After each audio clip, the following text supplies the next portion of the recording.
what are the plans in terms of the land use? How is it planned by the municipality, the environmental planning office? What are the use of each area? The respective municipality or town, the planning division should have a blueprint of the proper zoning of the area in each city or town. So these are the elements of a comprehensive plan. Engineering Planning Office have a CLUP. What is CLUP? Comprehensive Land Use Plan. So lahat ng purpose of each area, what are the plans? Nakalagay doon lahat, naka-blueprint na. Of course, they are the goals and objectives. So what are the goals of the objectives of the plan? Land use, the community facilities, transportation, housings, parks and recreation, historic preservation, urban design, economic development, environment, natural hazards, and how should be implemented, and the health issues. It should be part of the plan. For the land use elements, there are different purpose. Why there are different elements? The purpose of that is to provide pattern for the location and characteristic of the future development. Principal plan element upon which others are based. That's the purpose. So, hindi pwedeng kung saan-saan ka na lang magtatayo ng isang building. For example, in Dasmariñas, hindi pwedeng this area we can put here a market beside National High School or a university. It should be well planned. Meron niyang guide ng mga location and the proper zoning. Right? So, for example, you cannot put a water district near the cemetery. Right? Kasi, of course, the leachate of waste from the cemetery, saan papunta? Papunta sa water district. So, hindi pwede no sa pumping station maglagay ka. And, you cannot put, for example, public market away from the city, dun sa pinakadulo ng dulo, which cost lot of time and transportation for the local community. And next is the supporting analysis. These are the inventories, trend analysis, environmental scan, infrastructure capacity, population, and economic projection. Inventories as of, for example, in Dasmariñas, as of 2022, how many subdivisions? What are the trend? So how are you going to analyze? Are the number of population increasing or decreasing population? What happens? Is the economy progressive or moving backward? And so on. What are the capacity of the infrastructures? So for example, like now, we have there in Dasmariñas, the Colegio de Dasmariñas. What is the capacity? So what are the possible courses that can be offered? So they have planned ahead of time. And what are the number of population and economic projections? Also, the contents, there existing land use map, statement of goals and policies, future land use map, narrative that explain how the future land use patterns relates to the goals, policies, and guidelines, the existing land use map, and of course, what there is a statement of the goals and what are the implementing rules and regulation, and the future land use map. For example, if you have a young city, a new developed city, so there is still a lot of room for improvement, so you should include there the future land use map. So there is a proper zoning. In a way, in the future, meron kang kumbaga naka-arrange na yung city. Hindi pa kalat-kalat na dito merong subdivision, tapos may katabing simbahan, tapos magulo, no? So hindi, so there should be a proper planning para later on whoever the administrator, the admin officer of the municipality or the city have a guide where to put up some infrastructures. And what are the goals of that future land use map? And what are the policies and what are the guidelines? The steps in land use plan preparations. The first one, complete land use survey and other supporting analysis. Support proposed locational goals, policies, and guidelines. Account for state land use goals, policies, and guidelines. Establish guideline densities and intensities. So the next one, step 5 is project land uses by category. Identify a map factors influencing or limiting developability. Develop alternatives. Allocate future land uses on map. Account for constraints. Evaluate alternatives. Then number 9, select optimal alternatives. Those are the 9 steps in land use element plan preparation. The land use element plan preparation, of course, need proper analysis, need time, need knowledge. If you are in the planning section, of course, they are usually handled by engineers. So that is why in the future you can apply in the environmental planning section, right? Yeah. It goes more on engineering works. Land use survey, the whole area. If there is a young city, so you're going to survey the whole area in the city. For example, the traditional way, even the time during Spanish, di ba? Parang nakasanayan na sa mga area where saan nakalagay church, so there is a plaza. So yan yung traditional design. So there is a plaza, especially pag yung city or yung town, very vast pa yung land. So for infrastructure, so in front of a church, merong plaza, and then surrounded by establishments. So ganun yung traditional land use plan. And later on, magkakaroon na ng changes. Basically, the first one, magkakaroon ng land surveying. So, for example, this highly elevated area. What are the possible establishment in the highly elevated area? In the lowland areas, what are the possible establishment? So, for example, pag mga lowland areas, we cannot put there your, what? Yung mga landfill, right? Kasi bawal sa landfill ang magkakaroon ng flooding. So, you cannot put your landfill in the lowland areas. You cannot put also there a cemetery. But you can put there a water impoundment system, water catchment system. What else? Of course, it should be well planned. So, those are the examples. Yan, mga proposed location goals, policies.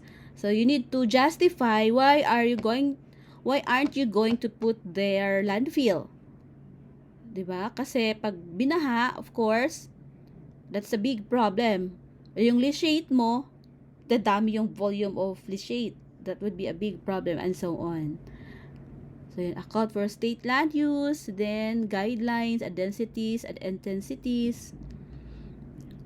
Project land uses by category. For category, how are you going to categorize? So this one is for subdivision area. So those majority of subdivision here in the farm areas.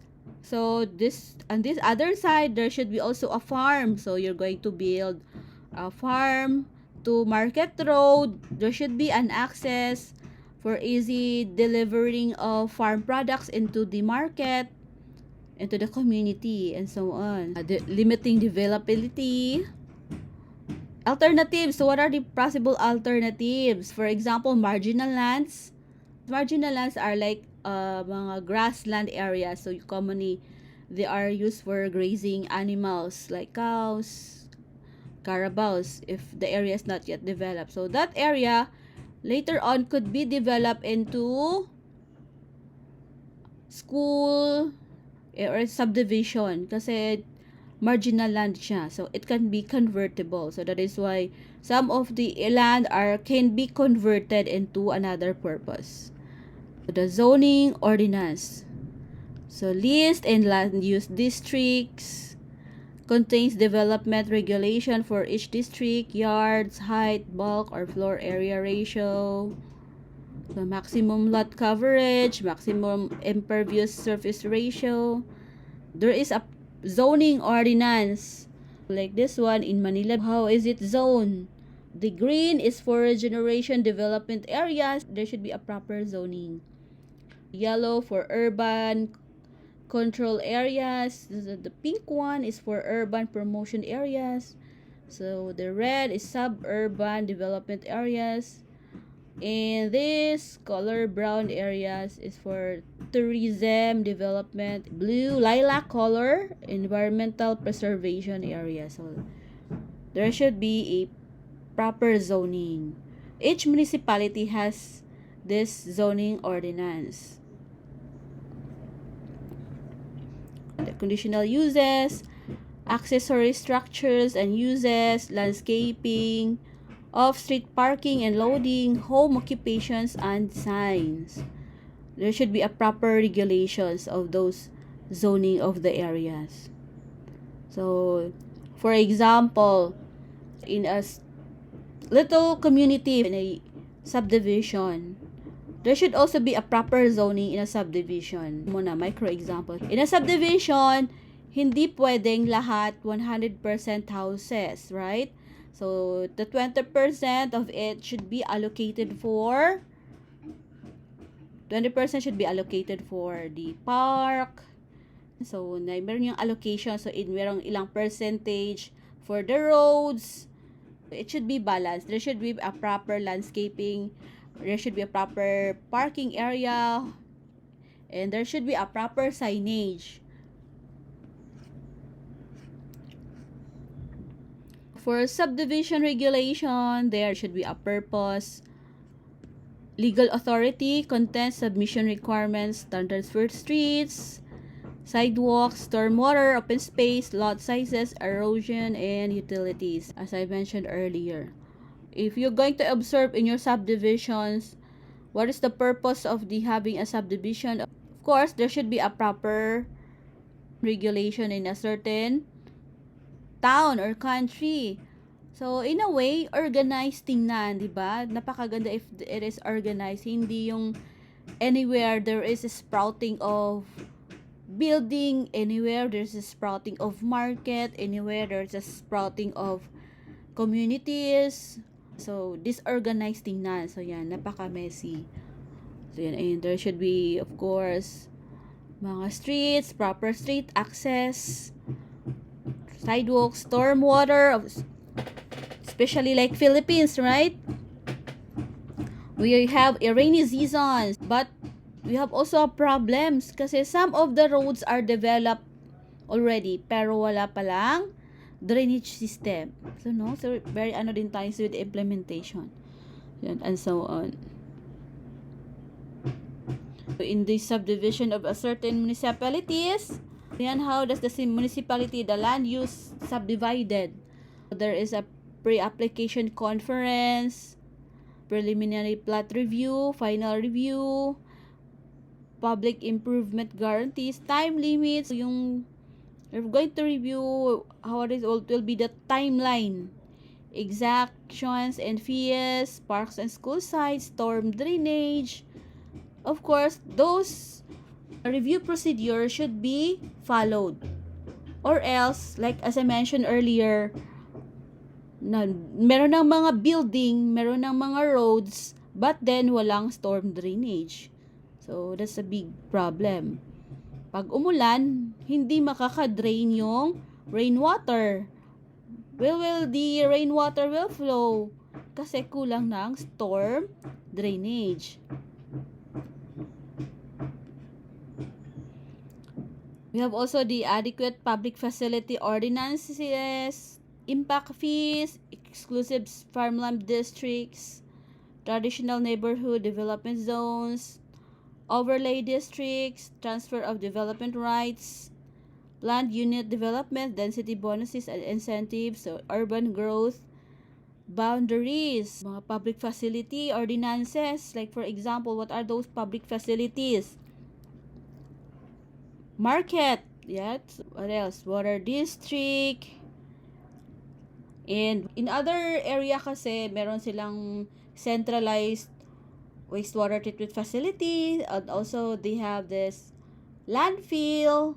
So there is an impact fee. So that is why part of that merong mga collection from the local HOA, Home Owners Association. So depende yan sa implementing rules ng isang place.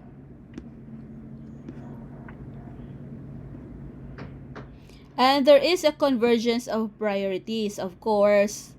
Public health, community planning and design. So, in a way, magiging physically active yung communities. If there is no concern about public health, so that's a very big question. And so, planning and design, we all know that health is one of the most important factor in terms of sustainable development.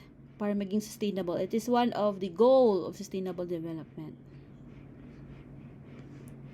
So what is sprawl? So sprawl, that is a fiscally and environmentally unsustainable development pattern that consumes farmland and open space and can have numerous negative effects on quality of life and in a community. So urban sprawling, that is the effect or after effect if there is no proper environmental plan. So you have this comprehensive land use plan, but you don't follow the plan. You did not check the plan if the implementation is right or wrong. So there is a possibility of urban sprawling. So kung saan-saan na lang nagtatayo ng mga communities, kung saan-saan na nagtatayo ng mga malls. So yan. So there is a unsustainable development pattern. So magulo. Some of the farmland converted into subdivisions. So yun yung nakikita natin some part of the Philippines. Hindi naman buong Pilipinas, pero some part of the Philippines, 'di ba? Farmland are converted into a community, into a subdivisions, which has of course a negative effect. Even those mga area near the rivers, the riversides, so those are flooded areas. So just like in Marikina, those riversides, so madaming mga high-end subdivision. So during the river water increases its level, those subdivision that near the Marikina, kasi they encroach the river bank, they encroach the riverside, babahain talaga. So that is one example of urban sprawl and its negative effect in the community. So yeah, so that is an unplanned low density housing and development. So when you see tract development, that is a construction of similar residential units over large areas. So there should be development of the areas. So yan, so mga, for example, so tract development. So in Manila, how are we going to discuss with Manila? So sa mga squatter areas, right? There is a sprouting of development or construction of these small houses in a very large areas, and of course those are illegal settlers. And we have also what we called as ribbon sprawl. So when ribbon sprawl is when the commercial and industrial buildings line inside of highways connecting housing developments to central city. So why? What happened to the ribbon sprawl?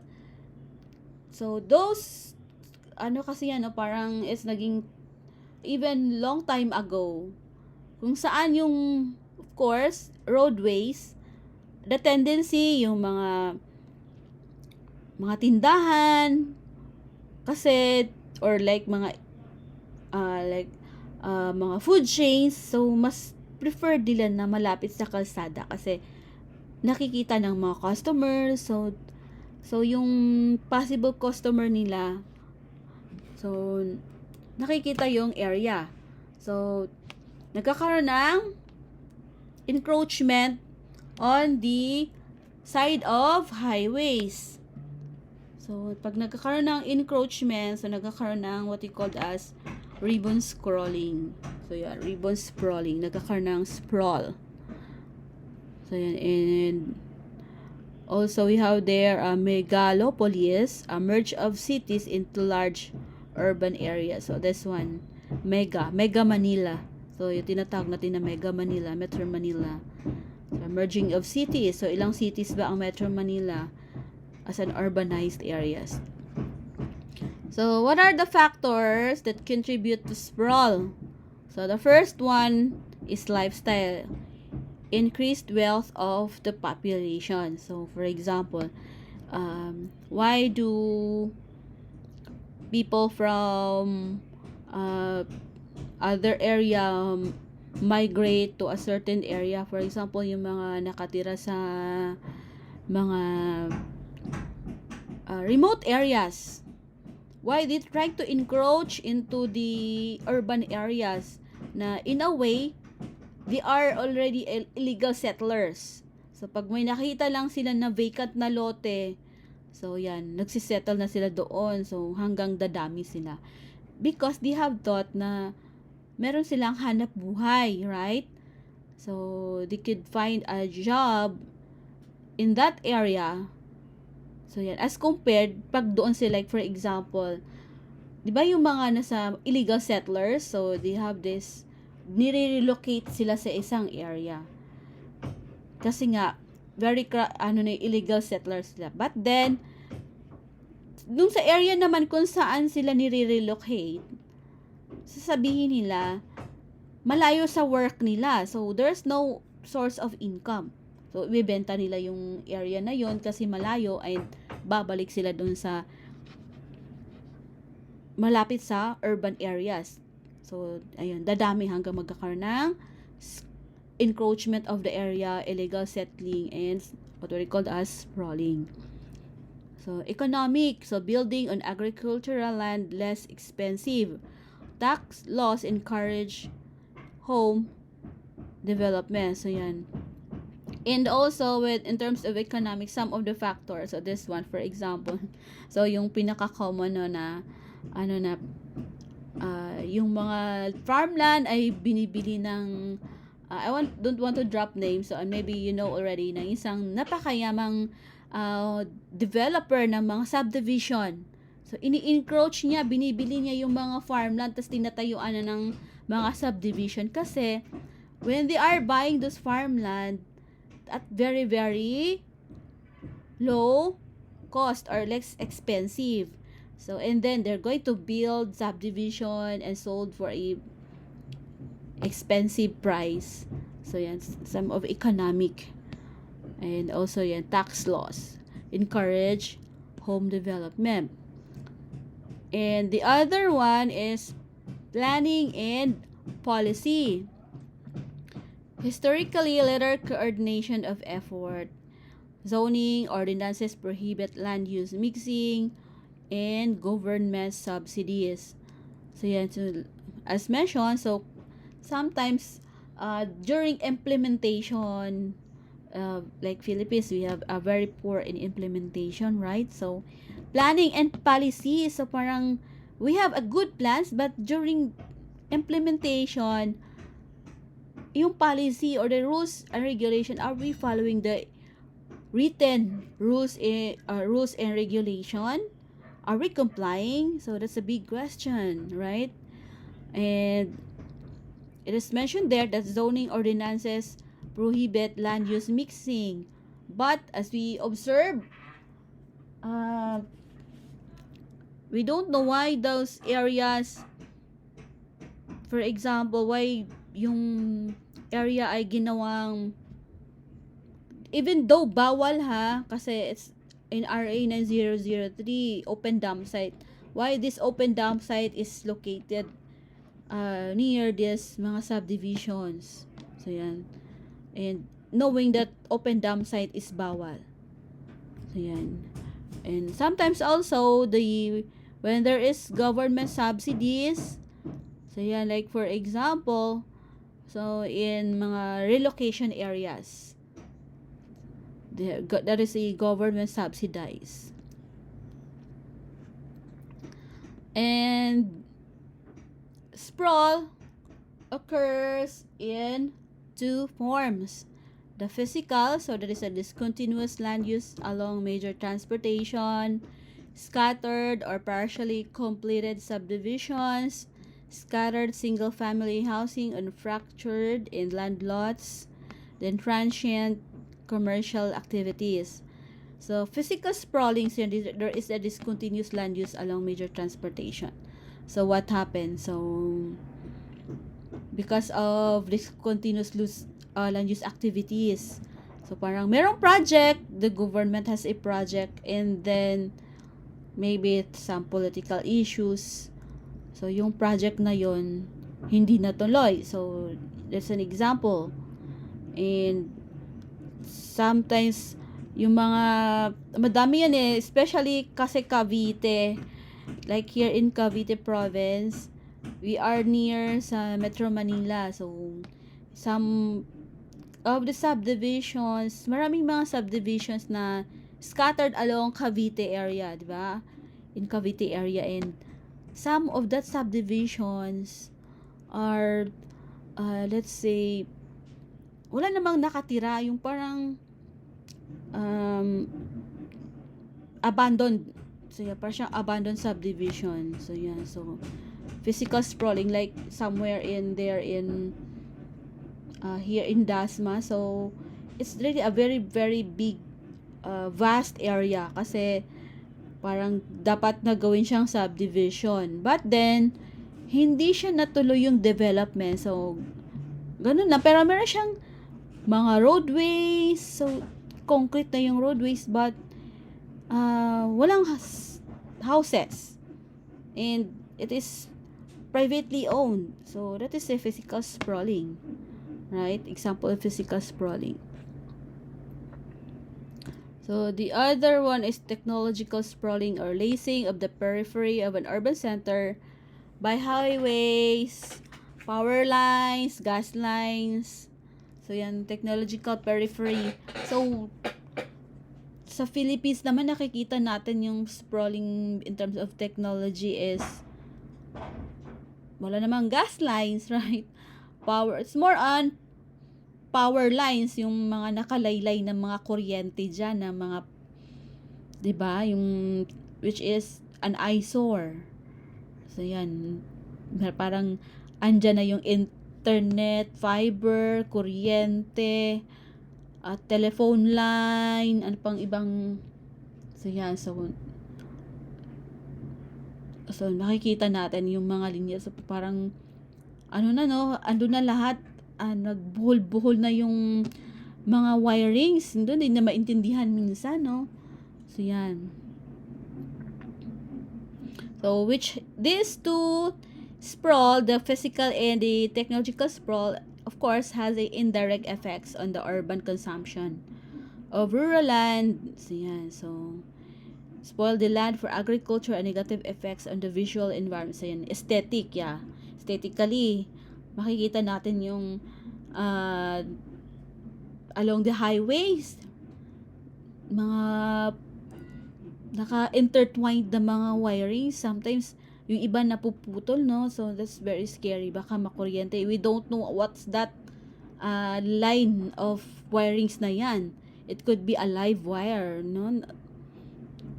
So visually, so talagang napaka yung eyesore. So we have here urban sprawl. So it is characterized by unmanaged widespread growth. Of course, considered as unattractive, and is environmentally and economically unsustainable. So if you look at this in this picture, so very naka-arrange siya. So it is walang urban sprawling, right?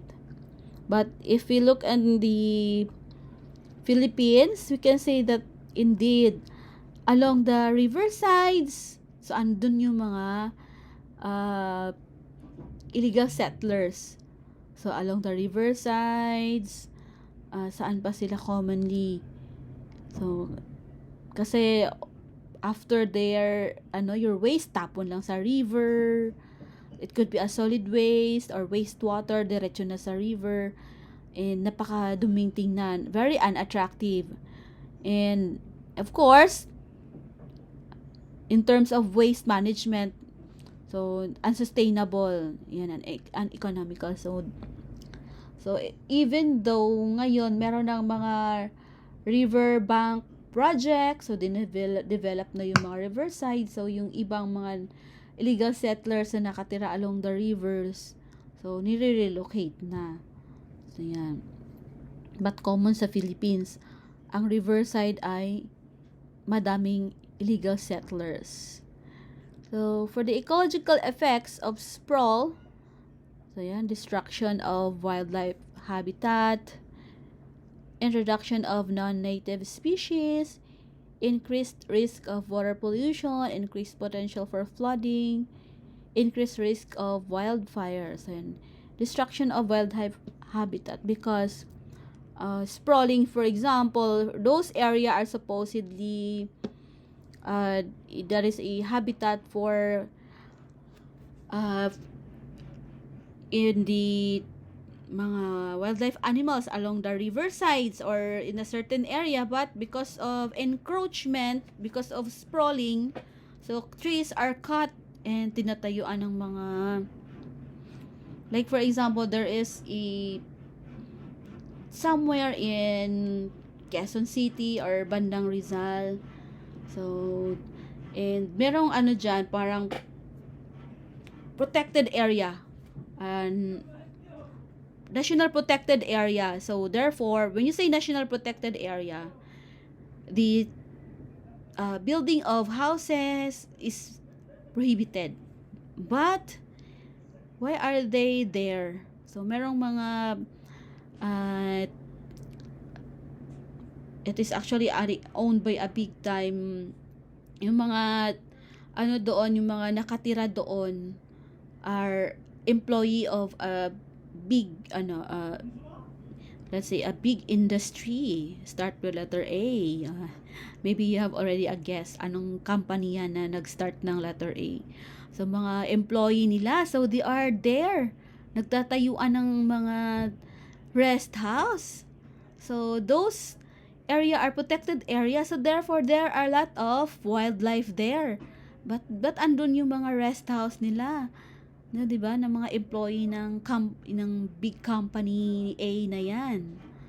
So yan. So there is and also introduction of non-native species. So yan. And water pollution, of course. Like for example, mga illegal settlers, water pollution, they are throwing their waste into the river water. And potential for flooding in the area when they are going to encroach or sprawl on those areas, and there is no proper drainage planning, there's no drainage plan and construction, there is a possible for flooding. So yan, increase of risk of wildfire. So yan, where there's a wildfire, because sometimes 'di ba, yung mga yung mga areas that are, but wildfire in Philippines is very very rare. So very very rare. So maybe in some areas like in Amazon forest, so yan. So there are the big problems in wildfire, and somewhere in Australia there are wildfire there, or I don't know, wildfire intentional. So yan, because of encroachment of those areas. The socio-economic effects. So increased community costs for roads, schools, and emergency services. increased need for automobiles, increased noise, traffic, and pollution, isolation of the young, poor, and elderly, increased cost and difficulty of providing public transit. So with socioeconomic, so with the social, the society, and the economic, so of course, well, like this one, so makikita natin like Aguinaldo Highway during rush hours. So yeah, so cost of roads, you need road expansions, expand, and because there's sprawling, so you need to build some schools in the urban areas, but the school in the rural areas ay maluwag, and especially sa public schools.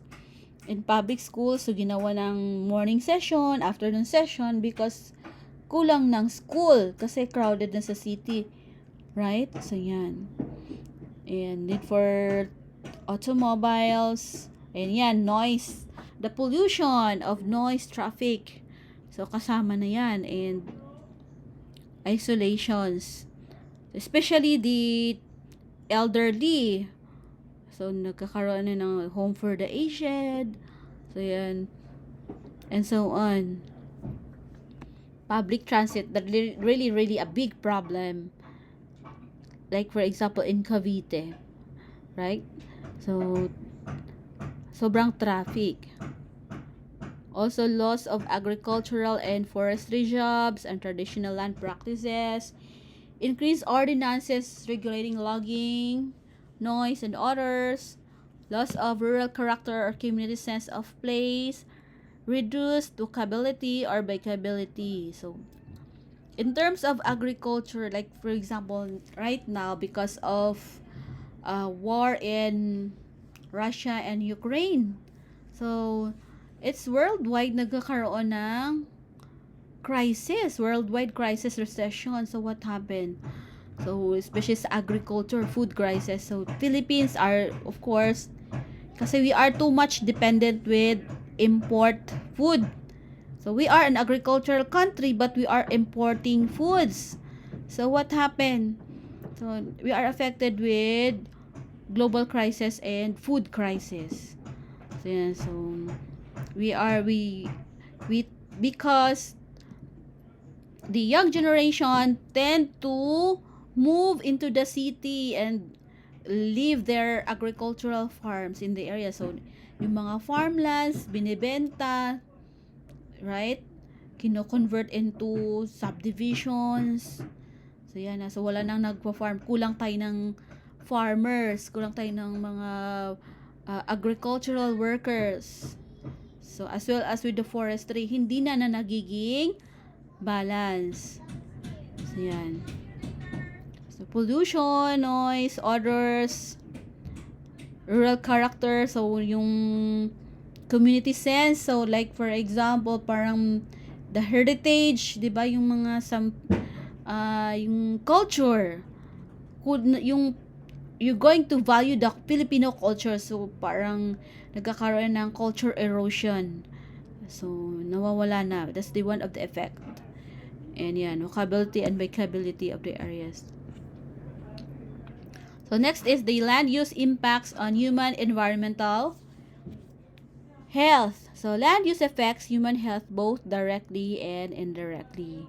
So first, specifically to the exposure to toxic contaminants in the air, water, and noise, and also the quality of life and mental issues related to crowding, congestion, and pleasant surroundings. So directly and indirectly. So directly in terms of pollution, so mga toxic contaminants, so we are directly affected the land use impacts. So for example, in the urban areas, in Metro Manila areas, of course they are directly affected with air pollutants. So those that have weak lungs, so you may get easily with asthma. So yeah, because of the quality of air that they inhale. So those are direct effect. And the other one is about mental health issues or in terms of social justice, or yan, in terms of mental health. So yan, so the quality of life. So the mental health and quality of life is the indirect effect. So what happened because of sprawling? Air pollution increases, greenhouse gas emissions, heat island effects, or heat island effect is that uh, nagkakaroon, sinasabi na lang parang iba kasi yung, especially during summer, when you are in Metro Manila and when you are for example in Tagaytay, magkaiba yung uh, weather. So, in Metro Manila, you will feel the heat island effect. So, sobrang init ng area as compared when you are in Tagaytay. So, lesser physical activity. So, why less? Because yung area are already encroached. So, yeah, so there's less area for jogging, yeah, physical activity, for exercise, for family activity like picnic and so on. And because of too much vehicle or automobile, so yung nagkakaroon ng vehicle crashes, and the social capital also decreases. So there is increase in pedestrian death and injury. Water quantity and quality also decreases, and the mental health consequences and social equity also decreases. So that's the effects. And the land use also have an impact on hydrologic systems. So why there is an impact on hydrologic systems. So when you say hydrologic, so we're going back to the concept of water cycle, right? So what is the water cycle? So water from the body of water evaporates. After evaporates, it could form a water vapor and then condense and then precipitate, and so on. The cycle continues. But if there are a lot of uh, concrete roads and there are lots of sprawled areas, so the more what happened, the percolation of water is lesser. So less water for percolations. And mostly of the water is nagiging runoff water. So that's the impact. So yan, kasi kulang ng uh, impervious surface. So in urban land, it uses increased area of impervious surface sa mga urban areas. So yung the property of soil of being permeable, kukunti na lang yung water that would permeable, percolate into the ground. So more on erosion, surface runoff, and so on, and sedimentations. So that affects the cycle. Next is the physical activity and sprawl. So pag nagkaroon ng sprawling, so there's an trip distances, vehicle trips, so less walking, less physical activity. So in terms of health, so kasi more, right, it is more convenient na ang magsakay kaysa mag-do walking, do physical activity. So yeah, so more convenient na. And because maybe one of the factor is, if we're going to compare, I've never been in Japan, but I have a lot of friends from Japan, and they have said it's okay sa Japan na magbabike, same with other countries, European countries. So magbabike, walking, kaysa riding a vehicle. And also, they have this walkway na covered siya ng mga puno. So, diba? When there are a lot of trees, so less sprawling, and the land use is well planned. So, you are really encouraged na maglakad na lang kaysa magsakay, kasi kung sasakay ka, matatagalan ka sa traffic. Eh kung convenient naman maglakad kasi malilim, 'di ba? Ma-shades naman because of the trees and fresh yung air.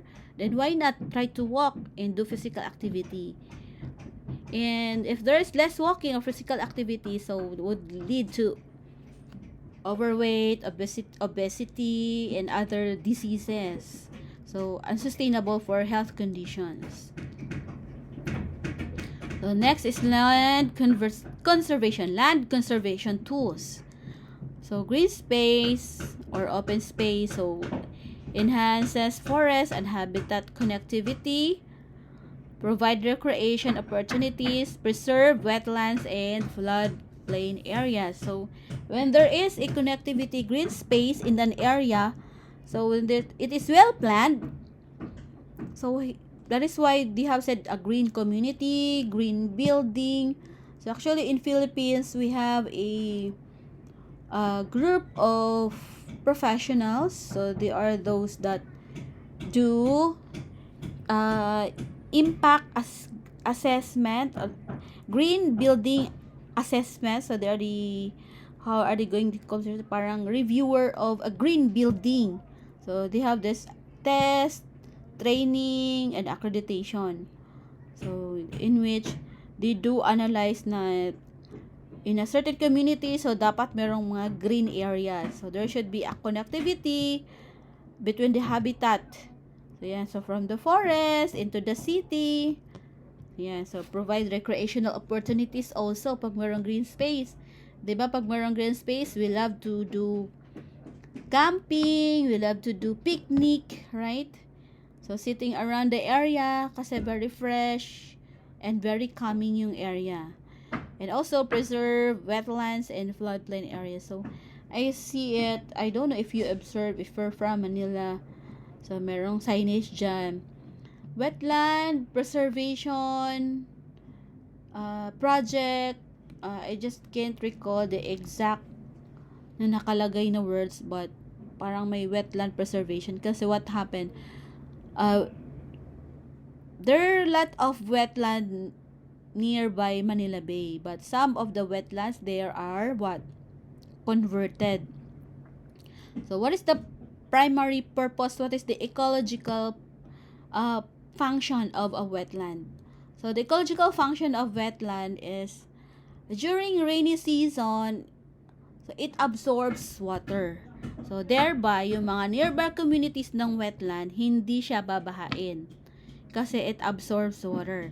And during drought or hot season or summer season, rather during summer season, so the stored water, so it could give up the stored water. So therefore, hindi totally drought yung areas. So they can still extract water from the wetlands. But what happened, for example, in the wetland in Metro Manila, so before that area, yung Makapagal Road dyan, somewhere in MOA, yung ngayon high-rise building na ang nakatayo, mga condominium, mga malls, yan, madami ng mga buildings, high-rise buildings. Those, tambak lang yan, di ba? Ano lang yan, hindi siya relocation, sorry. Ano tawag na, merong term dyan eh. Tambak lang yan. So, hindi siya yung original lupa talaga yan. Tambak lang yan. And that is known. Alam ng mga tao. Kasi before, that is wetland. Wetland yan. Tinambakan. And then kaya tinayuan ng mga building. So, the natural function of wetland nawala na. Kaya ngayon, umulan lang, merong habagat, babaha na yung area. Kasi the natural function of wetland, nawala na yung natural function of wetland. So yan, kaya baha agad. So yan, that's the problem in Metro Manila area.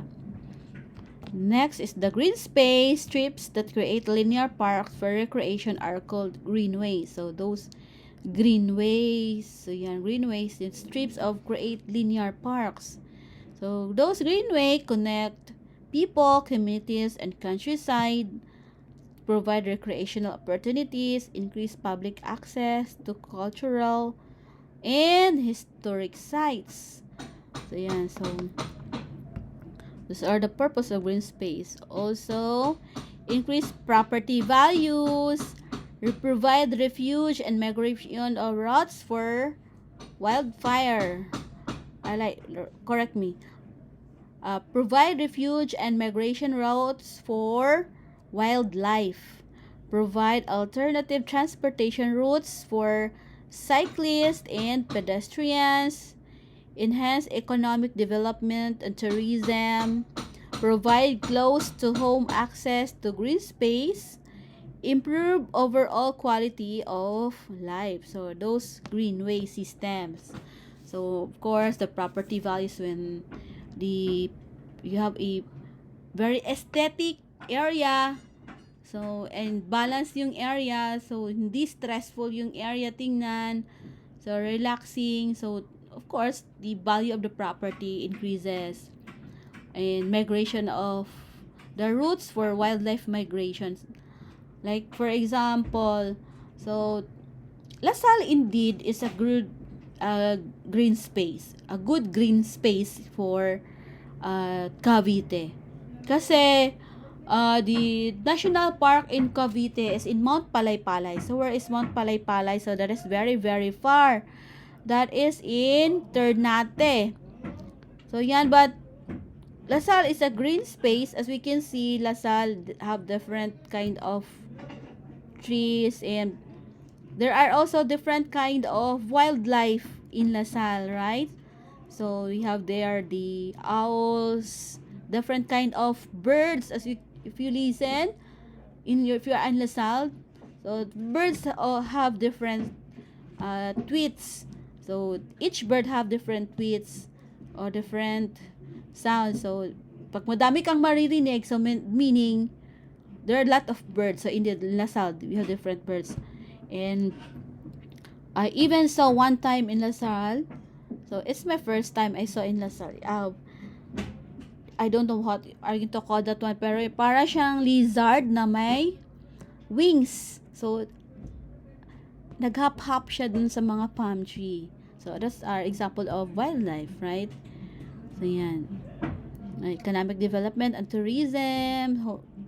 So improve quality of life overall. So that's one way of attraction of Dasmariñas is Lasal. As though hindi siya naman ganun 100% na green school, but compared to other schools, so we can say that Lasal has a green space. Other land conservation tools. So conservation easements or land preservation agreements. So land acquisition programs by public agencies or private non-profit organizations. So mga conservation tools.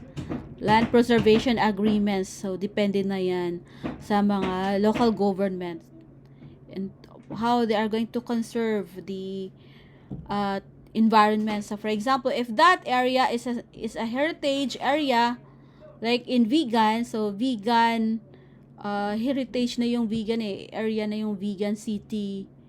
So yung ano dyan, street doon, so it is being conserved.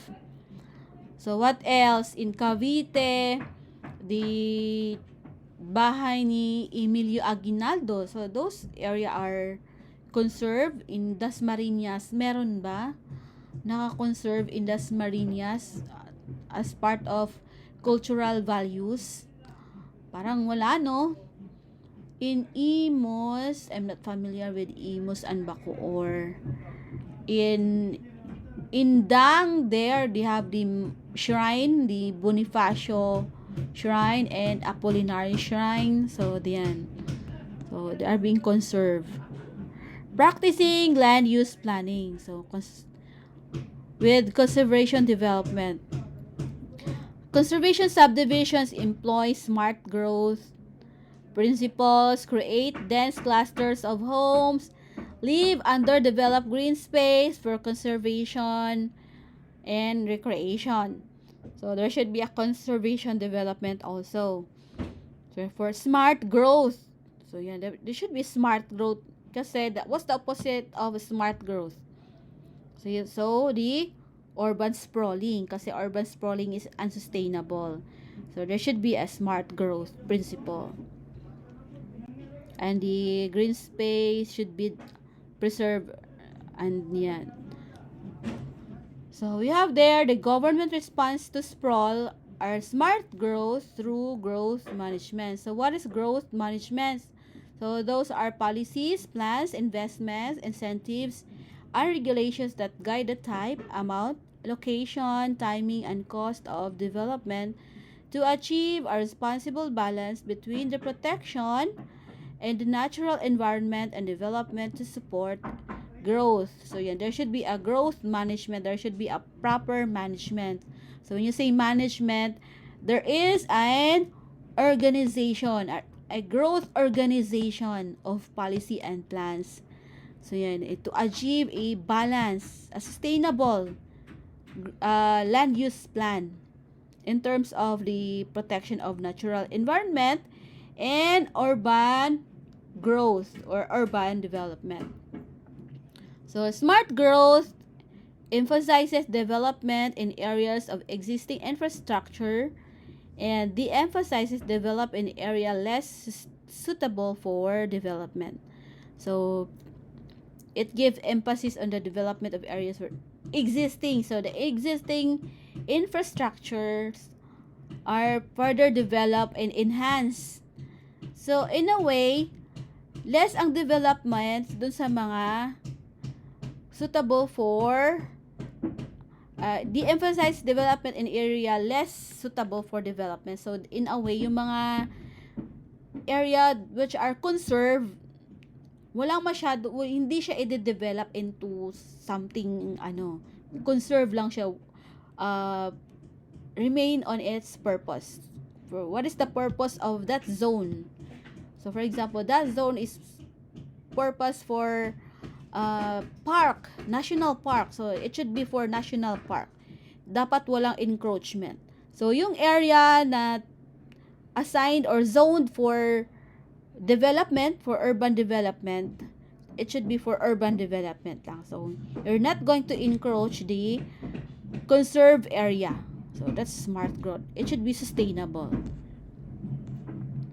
So mechanisms for implementing land use plans. So establish state or regional planning agencies. So for example, in Cavite, so the conserved area in Cavite is in Mount Palaypalay. So dyan.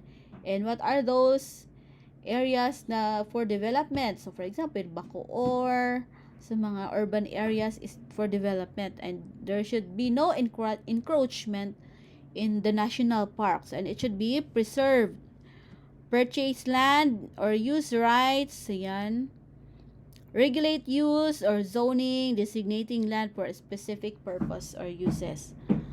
So this area is for landfill. So landfill lang yan. So dapat walang mga illegal settlers that live near the landfill. Okay? So mga ganon. And so this is for the riverside. So commonly, riverside should be park. So there should be no illegal settlers. There should be no malls and subdivision along the river parks. Special urban planning issues, yan, the urban transportation planning, there have 4 goals. Conserve energy and land resources, provide efficient and expensive transportation, provide suburbanity efficient transportation opportunities, reduce urban pollution. So in terms of transportation, so transportation is a very important, especially in urban areas. And there should be a sustainable means of transportation, and mass transportation is very important. So like in other countries, in Japan, so Japan, they are not encouraged to buy individually na each houses should have a car, kasi they encourage using public transport, using train, right? So very very far areas, they have this bullet train. So walang traffic kasi bullet train, ang bilis ng biyahe. So very efficient. So in terms of time, in terms of money, you can save energy. So yan, so that's the sustainable in terms of planning, in terms of transportation planning. So, problem with economical along heavily populated roads. So, extremely expensive to build or operate. So, but there's a challenge also in terms of mass transportation. Often crowded and uncomfortable. So, yan. But if there is a proper planning, it will be sustainable like in Japan. So, that's the end of presentation. So, do you have any question?